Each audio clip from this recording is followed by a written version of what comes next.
Bem, pessoal, vamos para a nossa última parte da nossa videoaula sobre diabetes, ok? E agora sim, nós vamos entrar e vamos falar sobre a diabetes mellitus do tipo 2, tá? Que é o tipo de diabetes predominante no mundo, predominante no Brasil. Então, é o mais importante para a gente falar, o mais importante para a gente comentar, tá? Eu quero que vocês relembrem, primeiramente, dos sintomas da diabetes do tipo 1, que foi onde que a gente parou. Aumento de apetite, aumento da urina, né? Devido ao aumento da osmolaridade, a sede também pela osmolaridade, o cansaço e o emagrecimento pela subnutrição, né? Esses sintomas eles também acontecem para diabetes mellitus do tipo 2. Porém, como na diabetes mellitus do tipo 1 a evolução do caso ele é mais agudo, ele é mais rápido, esses sintomas eles aparecem muito mais rapidamente no diabetes mellitus do tipo 1. Então, o emagrecimento, o cansaço, a poliúria, a polifagia, a polidipsia, ele aumenta muito, né? A polidipsia é o sinônimo de muita sede.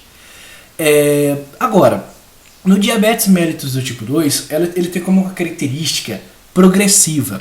Então, ela é um distúrbio metabólico caracterizado pelo aumento da taxa glicêmica, pelo aumento do nível de glicose sanguínea, porém de uma forma muito mais progressiva e mais demorada e delongada do que o diabetes mellitus do tipo 1. E no caso do diabetes mellitus do tipo 2, é aquela famosa diabetes que é causada pela resistência à insulina.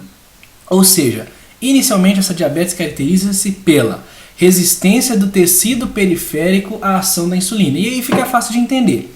Se o tecido periférico ele não é sensibilizado pela insulina, a insulina é importante para, no músculo e no tecido adiposo principalmente, fazer a translocação do GLUT4, se esse tecido ele não é sensível à insulina, esse tecido não vai fazer a captação de glicose e dessa forma a glicose vai permanecer no plasma sanguíneo, mantendo-se elevada. Portanto, o diabetes mellitus do tipo 2 é aquela diabetes que tem relação com a resistência à insulina. Tudo começa com a resistência à insulina. Porém, ao longo do tempo, nós vamos também ter uma insuficiência de secreção de insulina pelas células beta pancreáticas, ok? A gente vai ver como isso vai se proceder. Mas inicialmente quero que vocês entendam aqui. Vamos estabelecer uma resistência à insulina no tecido periférico. Posteriormente, nós teremos ainda uma perca da funcionalidade das células beta para com a secreção de insulina. Maravilha? Observe que a diabetes mellitus do tipo 2, ela corresponde a 90% dos casos de diabetes, né, de uma forma geral, enquanto apenas 10%, 9% na verdade, diabetes mellitus do tipo 1 e gestacional, enquanto a diabetes MOD ela é muito rara, ok? Bem, e a obesidade é considerada a principal causa de diabetes mellitus do tipo 2 em indivíduos geneticamente predispostos. É isso que nós temos que entender. Existem muitos indivíduos que são obesos, porém não desenvolvem diabetes. Porém, existem indivíduos que têm predisposição genética a desenvolver diabetes mellitus do tipo 2, e aí esses indivíduos adquirem um IMC maior que 30, esse indivíduo é obeso. Então ele tem altos níveis de obesidade, principalmente obesidade central, obesidade abdominal. Isso tem muita relação com o aparecimento do diabetes mellitus do tipo 2, ok? Essa obesidade junto com uma predisposição genética, porque existem pessoas que são magras, mas têm diabetes mellitus do tipo 2, assim como existem pessoas que são obesas e não têm diabetes mellitus do tipo 2. Portanto, nós temos que associar fatores genéticos, ambientais e também a obesidade corporal, ok? Bem, então as causas do estilo de vida e obesidade, né? Essa concentração de gordura principalmente abdominal, é um dos grandes fatores predisponentes a desenvolvimento da diabetes mellitus do tipo 2. Então, 50% dessa população que tem diabetes é obesa, ok?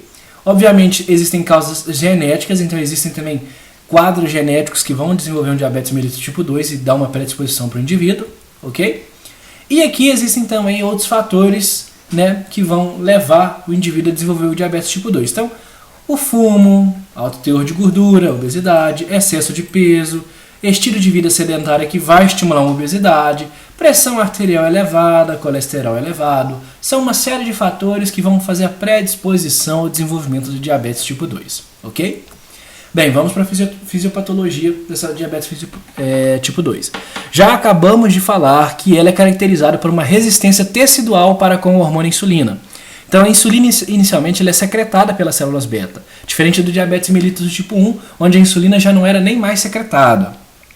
Então, pessoal, se a gente for imaginar, no diabetes mellitus do tipo 2, o principal problema é na cascata de ativação dos receptores de insulina nos tecidos periféricos. Ou seja, inicialmente a insulina é liberada para o sangue, porém essa insulina não consegue ativar aquele receptor que nós vimos na primeira aula, que é aquele receptor com domínio citoplasmático enzimático, que é aquele receptor IRS, aquele receptor de tirosina, que é o receptor para a insulina. Então eu libero a insulina, mas a insulina não consegue, ela pode até se ligar, ela tem uma afinidade pelo receptor, porém ela não consegue desempenhar uma cascata de sinalização intracelular. Então você não vai fazer a translocação do GLUT4. Dessa forma você não vai captar glicose para os seus tecidos e aumentar os níveis extracelulares de glicose. E aí existem diversos fatores que vão interagir com essa cascata intracelular que o receptor de insulina desempenha, que podem impedir essa cascata e dessa forma levar a quadros de resistência à insulina, que é o que nós vamos falar. Então aqui, olha que o excesso de tecido adiposo seria um deles, gerando radicais livres, gerando um processo inflamatório constante, né, e que isso tem certas características da obesidade, excesso de radicais livres de oxigênio e também os defeitos genéticos. Então são fatores que vão interagir onde? Na cascata de sinalização dos receptores de insulina. Dessa forma não haverá a translocação dos receptores de glicose, os glúteos, os transportadores de glicose, e dessa forma eu não vou ter uma captação de glicose periférica. Olha aqui que interessante esse quadrozinho aqui no lado direito. Nós temos aqui então os vasos sanguíneos e os nossos adipócitos. Esses adipócitos liberam citocinas pró-inflamatórias, né? Então contribuem para o processo inflamatório no indivíduo, chamado de adipocinas, olha aqui as adipocinas, tá? Entre outras substâncias que vão estimular uma resistência à insulina. Olha que maravilha! Aí nós temos uma resistência à insulina instalada, ou seja, os nossos tecidos periféricos não conseguem mais responder à insulina da mesma forma. O que vai acontecer? O pâncreas vai perceber que nós vamos ter um aumento muito grande de glicose no sangue e que essa glicose não está diminuindo. Então as ilhotas pancreáticas começam a fazer o que? Olha, uma compensação dessas células beta. Então elas tendem a aumentar a secreção de insulina por um determinado tempo. Porém, essas células vão chegar num desgaste completo. E aí essas células vão falhar, vão morrer e vai cair agora a secreção de insulina. E quando você cai com a secreção de insulina, você entra no quadro de diabetes mellitus. Então é mais ou menos uma sequência progressiva temporal. Existe uma história natural da doença que nós precisamos entender, né? Nós temos inicialmente então um momento em que essa resistência à insulina é instaurada, e é instaurada pela obesidade, adipocinas, fatores pró-inflamatórios, radicais livres, né, os zeros, vão interagir com a cascata de sinalização dos receptores de tirosina da insulina. Então eu tenho uma resistência à insulina instalada. Ao mesmo tempo, a glicose permanece no plasma sanguíneo. As células beta que tem aquele GLUT2 vão perceber que ainda tem altos níveis de glicose sanguínea. Então, inicialmente, elas vão fazer uma compensação, como está mostrando no esquema. Porém, ao longo do tempo, essas células não dão conta mais, né? Elas hipertrofiam, elas sofrem uma hiperplasia, porém, ela não aguenta mais sobreviver, ela não tem mais substrato energético para sobreviver, essa célula vai entrar em apoptose, essa célula vai morrer, vai decair o número de secreção de insulina no plasma sanguíneo, e você tem instaurado aí uma diabetes. Então observem que aqui nós temos um nível normal, um indivíduo, um cara que não tem diabetes, agora com a resistência à insulina instaurada, você tem essa compensação das células beta, então você vai ter esse nível que é aumentado, fica normal, né? A glicose sanguínea ela tende a ficar normal, mas devido ao aumento da compensação pelas células beta, e depois quando há a morte dessas células beta e a diminuição da insulina, você tem diabetes mellitus instaurada, ok? Maravilha, então, vamos lá. Primeira coisa, então, ação dos ácidos graxos livres. Isso daí são as causas, né? Então, o excesso de triglicerídeo, pessoal, nas células musculares, nas células hepáticas e adiposas, né, na medida que eu vou fazendo lipólise, eu vou fazendo a quebra desses triglicerídeos, eu formo diversos compostos intermediários. E esses compostos intermediários da quebra desses triglicerídeos, eles podem interagir com diversas partes da cascata de sinalização da insulina, impedindo essa sinalização normal da insulina. Então a ação de ácidos graxos livres, o excesso de ácidos graxos livres, é um dos grandes fatores para a resistência à insulina. Por isso que tem uma relação total com a obesidade. Segunda coisa, um processo inflamatório crônico, né? Lembrando, o tecido adiposo ele consegue liberar suas citocinas próprias, que nós conhecemos como adipocinas. E essas adipocinas elas conseguem estimular vias que antagonizam a ação das insulinas na célula. Olha que interessante, né? Então as adipocinas, que são as citocinas do tecido adiposo, conseguem estimular vias que vão antagonizar a via de ativação da insulina. O grande exemplo de adipocina, a mais famosa e a mais comentada que nós vemos em relação à resistência à insulina, é uma adipocina conhecida como resistina, que está até errado, escrito aqui errado. Porém, a resistina é uma adipocina, né, que tende a aumentar nos indivíduos obesos, tá, que são cronicamente inflamados, e essa resistina ela tende a agir nas vias de sinalização da insulina, se ligando a determinados intermediários dessas vias, impedindo com que a via prossiga, e dessa forma levando a uma resistência de insulina periférica. Terceiro, os radicais livres. A própria metabolização dos ácidos graxos, pessoal, pela beta-oxidação dos ácidos graxos, que já foi comentado com vocês, libera uma alta quantidade de radicais livres de oxigênio, os famosos zeros. Tá? Esses zeros eles são o quê? São substâncias químicas que têm elétrons desemparelhados. Então eles são loucos para se ligarem a qualquer molécula, a qualquer substância que eles virem pela frente. Então eles têm uma alta volatilidade, então eles interagem rapidamente com qualquer substrato da via de sinalização da insulina. E dessa forma eles fazem uma resistência periférica à insulina. Isso ocorre principalmente em quem? Tecido muscular e tecido adiposo, que necessitam de quê? Necessitam da insulina para translocar o GLUT4, ok? Por isso que um acúmulo de gordura na musculatura, um acúmulo de gordura no tecido adiposo, predispõe muito ao desenvolvimento de diabetes mellitus tipo 2. Então, a ação de ácidos graxos livres, o processo inflamatório crônico e o EROS, o próprio radical livre de oxigênio, estimulando o quê? Um efeito antagônico sobre a via de sinalização da insulina. Beleza? Então, aqui eu trouxe um esqueminha para a gente relembrar a via de ação da insulina. Então, a insulina, liberada pelo pâncreas, age no receptor de insulina, de tirosina, né? Fosforila o IRS, ele vai fosforilar, por exemplo, o PI3K, que vai ativar, fazendo uma via lá, pega o PP3 da membrana, né, que é um fosfolipídio da membrana, até ativar a AKT. A AKT vai fazer o que mesmo? Proteína quinase B, ativar a proteína quinase B para que haja o que? A translocação do GLUT4 para que ele venha e consiga pegar a glicose. Maravilha! Porém, se eu tenho a obesidade instalada, o que acontece?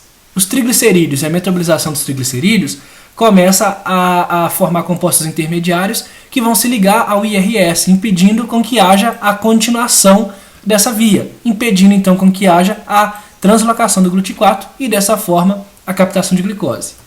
Os zeros, os radicais livres de oxigênio, também podem se ligar a diversos substratos dessa via, impedindo essa via, e também a famosa resistina produzida pelo tecido adiposo, impedindo toda essa via de sinalização da insulina. Maravilha? Bem, aí o que acontece? Com a resistência à insulina instalada, como eu acabei de falar com vocês, vai ter uma resposta compensatória, que é o aumento da secreção de insulina pelas células beta. Porém, depois de um tempo, pessoal, essas células vão se esgotar, elas vão estar muito cansadas.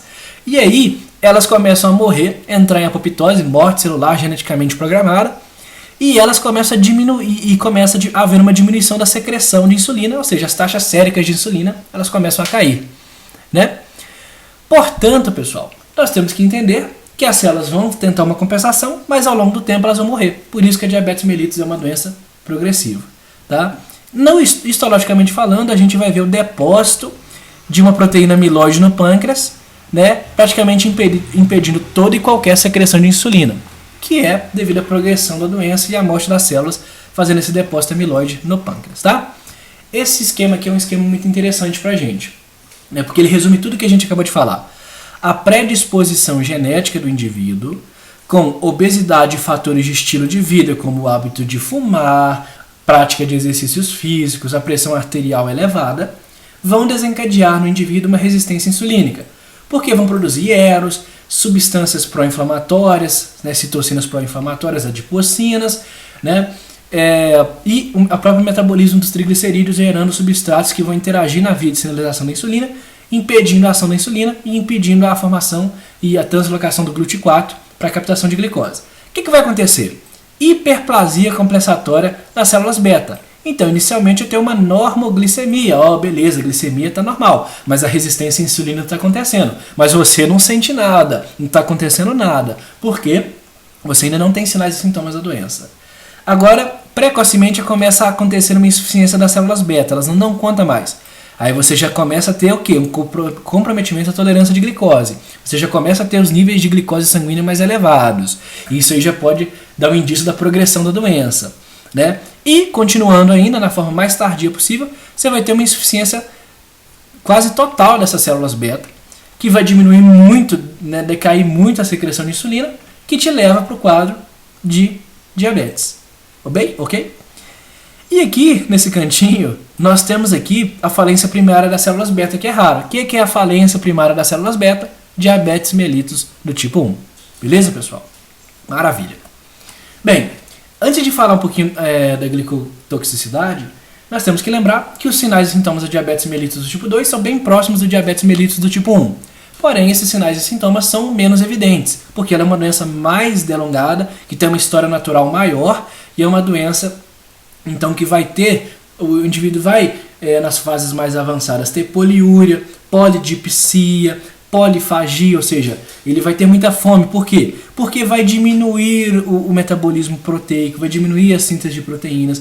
Lembre-se que depois de um determinado momento, eu vou voltar aqui, quando nós temos a insuficiência das células beta e a falta de insulina, vai entrar em ação os hormônios contrarreguladores. Portanto, eu vou estimular lipólise, eu vou estimular glicogenólise, eu vou estimular a diminuição da síntese proteica. Então o indivíduo ele vai ser subnutrido, ele vai ter cansaço, ele vai ter astenia, ok? Esse indivíduo vai ter sede excessiva porque está acumulando muita glicose plasmática, aumentando a osmolaridade do sangue. Ele vai urinar muito porque vai ter muita glicose no filtrado glomerular, e os transportadores de glicose nos rins não vão dar conta de reabsorver essa glicose. Portanto, o cara vai ter uma urina concentrada de glicose que atrai líquido e o cara urina mais, né? E ele vai comer mais para tentar repor mais proteínas que ele está perdendo, ok? Tudo isso graças aos hormônios contrarreguladores, glucagon, catecolaminas e o famoso cortisol, ok, pessoal? Então, de uma forma geral, os sintomas são os mesmos, porém sintomas menos graves, menos agravantes. O diabetes mellitus tipo 2, como a gente está batendo na tecla da obesidade, ele é um cara que geralmente ele vai ser obeso. Porém, a gente tem que entender o seguinte, ele vai fazer lipólise, ele vai perder gordura sim, mas geralmente como ele é mais obeso, né, isso é muito mais demorado de ser visto, né? O cara que desenvolve diabetes mellitus tipo 1, ele emagrece muito rápido. Então é muito mais bem visto do que o cara que tem diabetes mellitus tipo 2, já é obeso, já tem um IMC alto, acima de 30, por exemplo, 30, 40, e ele começa a perder gordura. Então isso é visto, acontece, porém, de uma forma muito menos incidente, muito menos exacerbada, portanto a gente não vai notar tanta diferença naquele indivíduo, beleza? Maravilha. E a glicose em excesso, pessoal? Isso aí são as consequências da diabetes, para a gente finalizar nosso estudo sobre diabetes, né? A glicose em excesso, ela é tóxica, ok? Ela traz uma série de modificações no metabolismo do indivíduo, levando a uma série de quadros patológicos para o indivíduo. Por isso que a gente chama de glicotoxicidade, ok? Eu vou deixar no link o artigo alguns artigos que eu li, para a gente trabalhar a glicotoxicidade para vocês, se quiserem se aprofundar um pouquinho mais, tá? Essa toxicidade da glicose, ela ocorre por 3 vias principais: a via do sorbitol, a via da proteína quinase C, chamada de PKC, e glicação não enzimática, ok? Então agora nós vamos entender por que a glicose ela é tão tóxica. Por quê, pessoal? Quando a gente fala de indivíduo de diabetes, a gente fala, o cara ele não cicatriza o pé, o famoso pé diabético. Por que isso ocorre? Por causa do excesso de glicose, por causa dessas 3 vias que vão modificar os vasos sanguíneos. O cara tem uma retinopatia diabética. Por que a retinopatia diabética ocorre? Por causa da glicotoxicidade, por causa dessas 3 vias. Por que o indivíduo com diabetes pode aumentar, ter um aumento da pressão arterial? Porque eu posso aumentar a resistência vascular periférica total. Por causa dessas 3 vias, ok? Posso explicar isso por causa dessas 3 vias. O cara tem uma nefropatia diabética, lesões glomerulares, glomerulosclerose. Por como eu posso explicar isso? Por essas 3 vias. Então, todos os sinais e sintomas da diabetes, né, são causados pela glicotoxicidade principalmente. E a glicotoxicidade tem essas 3 vias. Portanto, entender essas 3 vias é entender a diabetes. Ok? Então vamos começar. De uma forma básica, obviamente, né? Bem, o excesso de glicose no interior das células, pessoal, ela pode ser utilizada por enzimas diferentes, né? E uma dessas enzimas que pode utilizar a glicose seria essa aldose redutase. A aldose redutase ela converte a glicose, esse excesso de glicose, num açúcar chamado de sorbitol. E esse sorbitol, pela sorbital desidrogenase, forma frutose, ok? E essa frutose é levada para o fígado para ser metabolizada. Maravilha, isso aqui ocorre fisiologicamente, sem grandes problemas. Só que, devido ao excesso de glicose, pessoal, eu vou ter um excesso de produção de sorbitol. E essas enzimas, por exemplo, a sorbitol desidrogenase, não dá mais conta de transformar isso em frutose. E o sorbitol, ele faz um estresse osmótico muito grande nas células em que está ocorrendo isso, por exemplo. Maravilha? Bem, então eu tenho um acúmulo de açúcar dentro das células, no líquido intracelular. Aumenta o que? A osmolaridade do líquido intracelular. Isso estimula o que, pessoal? A entrada de água para o interior dessas células. Então as células podem ser levadas à apoptose, à morte celular, pela entrada de água devido ao acúmulo excessivo de sorbitol proveniente do metabolismo excessivo de glicose. Por isso que o sorbitol leva a um estresse osmótico nas células. Exemplo, nós temos a famosa retinopatia diabética. A retinopatia diabética pode ser explicada pela via do sorbitol, pode ser explicada pela via da PKC, como a gente vai falar agora. Vamos imaginar o cristalino, né? O cristalino é a lente do olho humano. O cristalino, ele modifica o seu formato para que você possa dar foco longe ou foco perto, né? Porém, se essas células do cristalino começarem a acumular glicose, né, e essa glicose ser transformada em sorbitol e levar um estresse osmótico, o que vai acontecer? A água vai entrar nessas células do cristalino levando uma tumefação celular. E essa tumefação celular vai impedir com que o cristalino modifique o seu formato, levando que uma opacicidade do cristalino, que é uma das características, um dos sintomas, sinais da diabetes, causadas pelo acúmulo de sorbitol. Ok, pessoal? O acúmulo de sorbitol também nos neurônios, eles fazem mudanças nas membranas neuronais. Existe uma substância chamada mioinositol, que é importante para o funcionamento das bombas de sódio, potássio e ATPase. As ATPases lá da membrana plasmática neuronal. Sem o mioinositol, essas bombas elas diminuem suas atividades. Com o excesso de sorbitol, o sorbitol compete com o mioinositol. Com o sorbitol dentro do neurônio, pessoal, o que acontece é que o mioinositol ele deixa de ser produzido e começa a diminuir as atividades das bombas eletrogênicas, ou seja, as bombas que geram o potencial de repouso e o potencial de ação lá na formação do impulso nervoso, levando o quê? Uma desmielinização, levando uma perca da formação do potencial de ação, levando o que a gente chama de neuropatia diabética, que é mais uma dos sinais e sintomas da diabetes. Né? O indivíduo ele começa a perder sensibilidade, principalmente das extremidades, tá? Explicado agora pela via do sorbitol. O acúmulo de sorbitol compete com uma substância intracelular no neurônio chamada de mioinositol, diminuindo as atividades das bombas eletrogênicas, diminuindo a formação de potencial de ação. E aí esse indivíduo ele começa a perder o quê? Sua sensibilidade periférica. E aí esse indivíduo perdendo essa sensibilidade periférica, ele pode pisar, por exemplo, num caco, pisar num prego, e isso pode levar esse indivíduo a um machucado que, por exemplo, não irá cicatrizar-se devido a alterações vasculares que a própria glicose vai causar. Então é tudo muito interligado, ok? Além disso, pessoal, com a via do sorbitol, você tem a diminuição da presença de substâncias antioxidantes no interior da célula, como, por exemplo, as vias antioxidantes, né, naturais que existem no interior da nossa célula. Então, com o excesso de sorbitol, essas vias são inibidas. Por quê?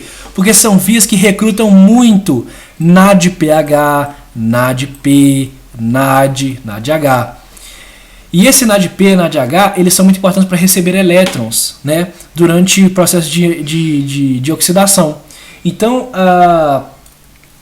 as nossas vias antioxidantes perdem com a presença do sorbitol no interior das células, porque elas perdem o NADPH, perde o NADH, não tem onde depositar elétrons, então não tem como combater os radicais livres de oxigênio. Então só o sorbitol a gente consegue exemplificar que ele consegue levar uma série de problemas para os indivíduos, né? Pelo esse estresse osmótico, por exemplo, a pacificidade do cristalino, tumefação celular, lá no neurônio levando a neuropatia diabética pela competição com o inositol e a diminuição das atividades das bombas eletrogênicas, e ainda competindo com as substâncias antioxidantes naturais que existem no interior do nosso corpo. Maravilha? Bem, agora vamos falar um pouquinho sobre a via da PKC, né? O que acontece? A PKC é uma proteína chamada de proteína quinase C. Essa proteína quinase C é uma proteína quinase que fosforila e ativa o quê? Vias intracelulares. Essa proteína PKC está presente em endotélio, está presente em músculo liso dos vasos, está presente no neurônio, ok? Então ela está presente em diversas células. Bem, o que acontece? Essa PKC, ela é ativada com a formação de DAG e de IP3. Com a hiperglicemia, pessoal, eu consigo ativar muito mais a formação de DAG e de IP3. Então, o excesso de glicose e a metabolização dessa glicose produz ATP para que eu ative essas enzimas para que haja o aumento de DAG e de IP3 intracelular. Com o aumento do DAG, IP3 e cálcio, eu tenho a ativação da proteína quinase C. E com a ativação da PKC, ela começa a ativar uma série de cascatas intracelulares, estimulando uma série de coisas que em excesso não são nada bem-vindas para o nosso corpo. Como, por exemplo, ela aumenta o VEGF, que é o fator de angiogênese e de permeabilidade vascular. Com o VEGF, pessoal, estimulado no endotélio, nós temos o aumento da produção de vasos sanguíneos, né? Porque vocês já sabem que o processo de angiogênese ele ocorre ao longo dos anos e em diversas regiões do nosso corpo, por exemplo, com exercício físico fisiologicamente. Porém, com a hiperglicemia instalada, eu tenho um aumento do estímulo do VEGF, né, pela proteína quinase C. E o VEGF vai fazer o quê? Angiogênese, novos vasos. Daí, pessoal, a importância de fazer, por exemplo, o exame de fundo de olho no paciente diabético, para ver se houve proliferação dos vasos retinianos, né, que pode levar à retinopatia diabética, justamente por ativação da PKC, que vai ativar o VEGF e vai haver uma proliferação de vasos lá no fundo do olho, lá na retina. E aí o oftalmologista ele detecta isso. Olha que interessante. Maravilhoso. Com o aumento da PKC, eu aumento o TGF-beta. O TGF-beta é uma citocina. Uma citocina produzida pelo sistema imune por outras células, como o próprio endotélio, como as células musculares lisas, que é uma substância anabolizante, ela estimula. Então ela estimula a formação de matriz extracelular, estimula a formação de colágeno, de fibras elásticas. Então ele aumenta a matriz extracelular. Se haver um excesso de TGF-beta, um excesso de colágeno, de fibronectina e outras fibras, pessoal, o que eu posso fazer? Eu posso fazer uma oclusão de pequenos capilares sanguíneos, diminuir, por exemplo, a chegada de células imunes em determinados locais que eu necessitaria. Daí então eu poderia tirar, por exemplo, que se tiver, eu preciso de fazer a cicatrização de um local que eu feri. Porém, com o aumento da MEC, eu dificulto muito a diapidese de células do sistema imune, passar ali do plasma sanguíneo para a região tissular, para o tecido. Devido ao aumento da MEC, essas células não vão fazer isso muito bem mais. Portanto, eu dificulto a cicatrização. Olha que interessante. Por causa do aumento da matriz extracelular do endotélio, dos vasos sanguíneos, eu faço uma oclusão capilar, eu posso levar uma dificuldade para cicatrização, ou posso dificultar uma abordagem do sistema imune sobre determinados antígenos que estão nos tecidos. Então eu dificulto o trabalho do sistema imune, eu dificulto a cicatrização. Olha que interessante. Né? Outros fatores, como o PAI-1, que vai diminuir a fibrinólise e também levar à oclusão vascular. Existem outros fatores, como o NF-kappa-beta. Esse NF-kappa-beta é um fator de transcrição nuclear do sistema imune, das células do sistema imune. E olha o que ele faz, o PKC. Ele aumenta a expressão gênica pró-inflamatória, aumenta a síntese de proteínas pró-inflamatórias. Então, de uma forma geral, esse indivíduo ele meio que vive inflamado em algumas regiões, principalmente de leitos de vasos sanguíneos. Né? Além de aumentar as oxidases de NAD, né? E aumentar os radicais livres de oxigênio também por diminuir os antioxidantes. Então, o PKC, a via do PKC, ela é uma via estimuladora. Vai estimular o aumento da síntese de matriz extracelular, o aumento de colágeno, que vai impedir, por exemplo, cicatrização, que vai impedir a diapidese, que vai estimular processos inflamatórios. Maravilha, pessoal? Causado tudo pela hiperglicemia, ok? Bem, e aqui nós temos a formação dos AGEs. O que são os AGEs? Aí é o terceiro tópico, né? Se a gente voltar aqui, a gente vai ver lá. Primeiro tópico, via do sorbitol, né? Já falamos que é o açúcar, a osmolaridade. Via da proteína quinase C, falamos que é o aumento da MEC, do colágeno, oclusão vascular. E agora a gente vai falar da glicação não enzimática, que é a ligação de glicose em proteínas, né? Em substratos de aminoácidos, sem a necessidade de enzimas. É uma ligação meio que mecânica. A glicose está em excesso, ela bate e fica ali naquela proteína, gerando esses AGEs, que são esses produtos de glicação não enzimática. Maravilha? Então eles são produtos de glicação não enzimática, formados a partir da reação da glicose ou de derivados da glicose com grupos proteicos celulares. Ok, pessoal? E olha que interessante, existem receptores celulares para esses produtos chamados de AGEs, que ativam vias de sinalização para determinadas células. Da mesma forma que o PKC, aumentar a síntese de colágeno, síntese de MEC, proliferação de músculo liso, além de ativar cascatas pró-coagulativas e pró-inflamatórias. Ok? Então os AGEs eles se ligam diretamente nessas proteínas, ativando vias também de síntese de colágeno, de síntese de matriz extracelular, de proliferação de músculo liso. Disso aqui, por exemplo, pessoal, eu posso tirar uma explicação para a RAS. Por que o indivíduo que tem diabetes ele pode evoluir para hipertensão arterial sistêmica? Por causa disso aqui, ó, proliferação de músculo liso, pessoal. Se a gente relembrar, a pressão arterial não é débito cardíaco, vezes a resistência vascular periférica. Olha aqui, pessoal, se eu prolifero o músculo liso por causa do AGE ou por causa do PKC, eu vou fazer o que? Eu aumento a oclusão dos vasos, eu diminuo o raio dos vasos. Se eu lembrar, quando eu diminuo o raio dos vasos, eu aumento a resistência à passagem do fluxo sanguíneo. Então eu aumento a resistência vascular periférica, automaticamente, como é diretamente proporcional, mantendo o débito cardíaco constante, eu aumento a pressão arterial. Então a própria diabetes pode levar à pressão arterial, seja pelo AGE, seja pelo PKC. Então ele ativa a síntese de colágeno, de matriz extracelular, proliferação de músculo liso e ainda, pessoal, processos pró-coagulativos, processos pró-inflamatórios, como por exemplo a placa de ateroma. As placas de ateroma, que são formadas no processo de arteriosclerose ao longo dos anos nas nossas artérias, devido ao acúmulo de colesterol, também pode ser exacerbado ou avançado devido aos AGEs, devido à hiperglicemia e à glicotoxicidade, porque geram processos inflamatórios e a formação de uma placa de ateroma nada mais é que um processo inflamatório e esse processo pode ser potencializado pela presença dos AGEs, pela PKC. Maravilha?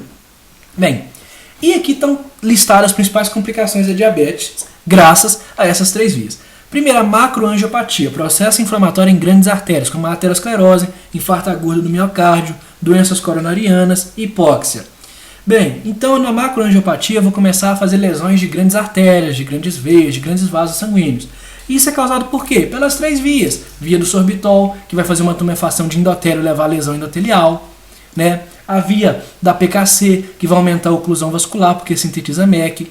Né? E isso pode levar a quadros de hipóxia, pessoal. Eu posso ter, por exemplo, um processo inflamatório nas coronarianas, levando a uma doença coronariana aguda, né? Levando então a uma série de doenças que podem, por exemplo, culminar com infarto agudo do miocárdio. Imagine se eu instalar um processo inflamatório nas coronárias, né? Uma placa de ateroma, que já acontece naquele indivíduo pela idade e pelo depósito de colesterol, principalmente LDL, né?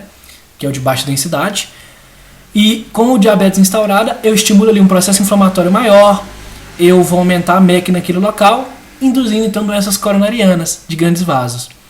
A microangiopatia, que é muito famosa, porque ela vai afetar principalmente os endotélios capilares retinianos, daqui sai a retinopatia diabética, e aí a gente viu que pode ser pela proliferação de vasos por causa do estímulo do VEGF, né, ou pela tumefação do cristalino, tá, pela via do sorbitol. Essa microangiopatia pode atingir os rins, né, as células mesangiais dos rins, tá? Ou seja, fazer lesão de glomérulo, Se faz lesão de glomérulo, eu posso diminuir a taxa de filtração glomerular. Eu posso ser levado, por exemplo, a ter uma insuficiência renal crônica, simplesmente pela diabetes e por lesões nas células endoteliais dos glomérulos, ok? Pela glicação não enzimática, por exemplo. Então essa glicose se liga lá nas células glomerulares e leva a glomerulosclerose, a morte de células do glomérulo. Isso pode levar, por exemplo, a insuficiência renal aguda e crônica. Olha aqui, aumento dos capilares espessos e menos permeáveis, relacionados à neuropatia e retinopatia diabética, né? Eu posso fazer então, aumentando o VEGF, aumentando a matriz, eu tenho capilares mais espessos, vão fazer oclusão de vasos, menos permeáveis, né? Lembre-se, pessoal, que o nervo, ele é inervado por uma estrutura vascular chamada de vaso vasorum, né? E esse vaso vasorum ele pode sofrer também com os AGS, com o PKC, né, com a via do sorbitol. E aí eu começo a fazer o quê? A diminuição da irrigação dos próprios nervos. E dessa forma, devido a alterações dessa microangiopatia, devido às alterações dos endotélios. Então, eu posso levar uma neuropatia pela hipóxia neuronal, porque eu estou alterando, né, a estrutura das células vasculares.